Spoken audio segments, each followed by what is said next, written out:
అందరికీ నమస్కారం. Welcome to A to Z Kahani. ఇవాల్టి మన కహాని ఒక అందమైన వృద్ధ దంపతుల జంట. వారు పేదవారు అయినప్పటికీ ప్రతిరోజు వారి గుడిసె నుండి బయటకు వెళ్ళి దొరికిన పని ఏదో ఒకటి చేసుకొని వచ్చిన డబ్బులతో ఆనందంగా జీవిస్తూ ఉండేవారు, ఒకరికి ఒకరు అన్నట్లు. వారికి పిల్లలు కూడా లేరు. ఒకరోజు బయటకు వెళ్ళి చాతనైన పని చేసుకొని ఇంటికి వచ్చి భోజనం చేసి పడుకున్నారు. ఆ సమయంలో ఆ పెద్దాయన తన భార్యను లేపి, ఈరోజు ఎందుకో నాకు చాలా నీరసంగా ఉంది, ఊపిరి పీల్చుకోలేకపోతున్నా, ఆయాసం వస్తుంది అంటూ చెప్పాడు. అప్పుడు ఆమె, ఈ ఒక్క రాత్రికి నెమ్మదిగా ఓపిక పట్టండి, ఉదయాన్నే గవర్నమెంట్ ధర్మాసుపత్రికి వెళ్దాం అని చెప్పింది. అన్నట్టుగానే తెల్లవారగానే గవర్నమెంట్ వారి ఆసుపత్రికి తీసుకువెళ్ళింది. అక్కడ డాక్టర్ చెకప్ చేసి, ఈయనకి ఇక్కడ కన్నా పెద్ద హాస్పిటల్కి తీసుకువెళ్ళాలి, సరైన చెకప్ చేసి మందులు వాడాలి అని చెప్పాడు. ఆయన ఊపిరి పీల్చుకోలేక హాస్పిటల్ ముందునే ఆమె ఒడిలో తలపెట్టి పడుకున్నాడు. భర్త యొక్క దీనస్థితిని చూసి ఆ మహిళ చలించిపోయింది. నెమ్మదిగా ఇంటికి తీసుకువచ్చి మంచం మీద పడుకోబెట్టింది. ఏం చేయాలి? పెద్ద హాస్పిటల్కి వెళ్ళాలంటే డబ్బులు ఖర్చు అవుతాయని గవర్నమెంట్ డాక్టర్ చెప్పాడు. మరి డబ్బులు ఎక్కడి నుండి వస్తాయి అని ఆలోచించింది. భర్త ప్రాణం కన్నా తనకి ఏది ముఖ్యం కాదని నిర్ణయించుకుంది. అలా చుట్టూ ఉన్న వీధిలోకి వెళ్ళి భిక్షాటన మొదలుపెట్టింది. అందరి గుమ్మం వద్దకు వెళ్ళి తన భర్త యొక్క స్థితిని చెప్పి డబ్బులు సాయం కోరింది. కొంతమంది హేళన చేశారు, కొంతమంది చీపో అన్నారు, మరి కొంతమంది ధర్మప్రభువులు ఆమెకి సాయం చేశారు. అలా సాయం చేయగా వచ్చిన డబ్బుని మూట కట్టి మరునాడు పట్టణంలో ఉన్న ప్రైవేటు హాస్పిటల్కి తీసుకువెళ్ళింది.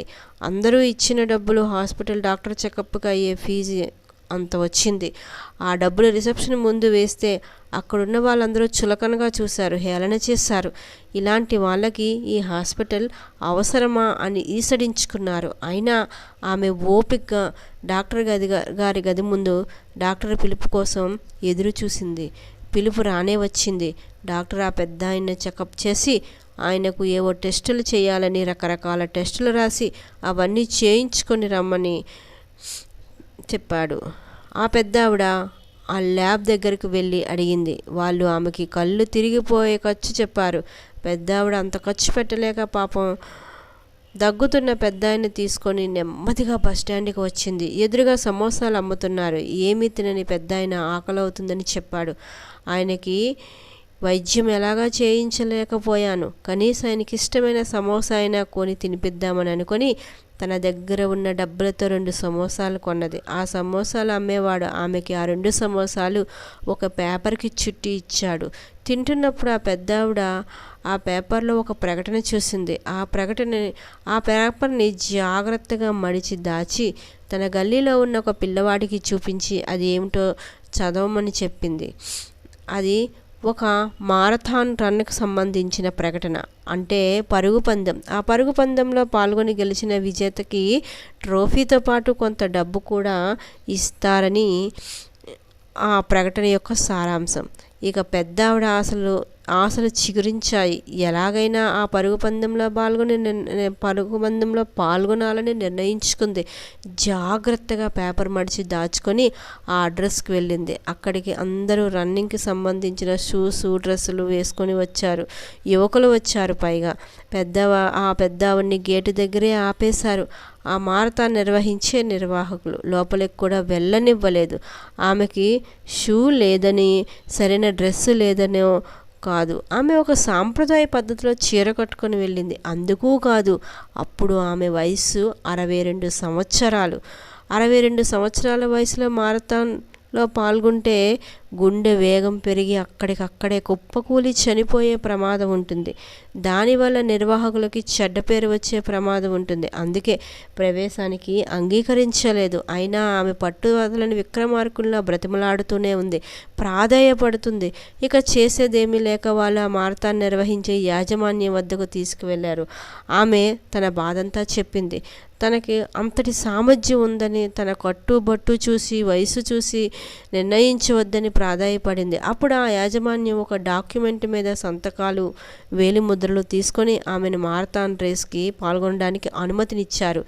ఇక అది జరిగే గ్రౌండ్లోకి ఆమె వెళ్ళింది. అక్కడున్న వాళ్ళందరూ ఆమెను చూసి నవ్వారు, గట్టిగా హేళన చేశారు, అరుపులు అరిచారు.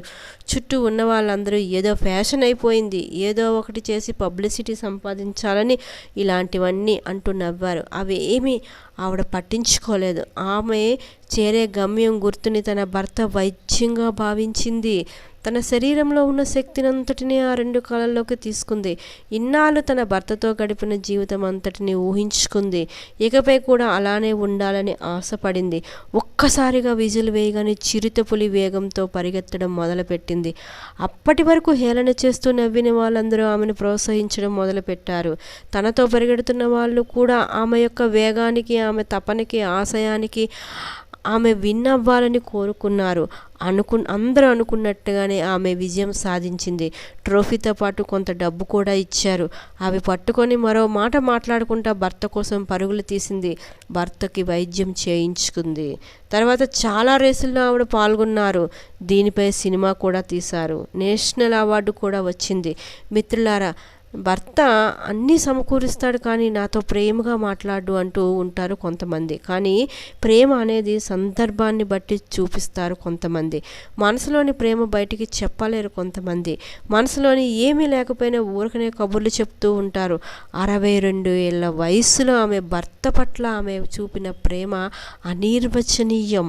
దానిని నిర్వచించే సాహసం ఎవ్వరూ కూడా చేయలేరు. ఏమో మరి, అలాంటి వాళ్ళు ఎంతోమంది ఉన్నారు. వాళ్ళందరికీ ఈ కథ అంకితం. మీకు ఈ కథ నచ్చినట్లయితే ప్లీజ్ సబ్స్క్రైబ్ చేసుకోండి, లైక్ చేయండి, షేర్ చేయండి. విన్న ప్రతి ఒక్కరికి నా హృదయపూర్వక ధన్యవాదాలు.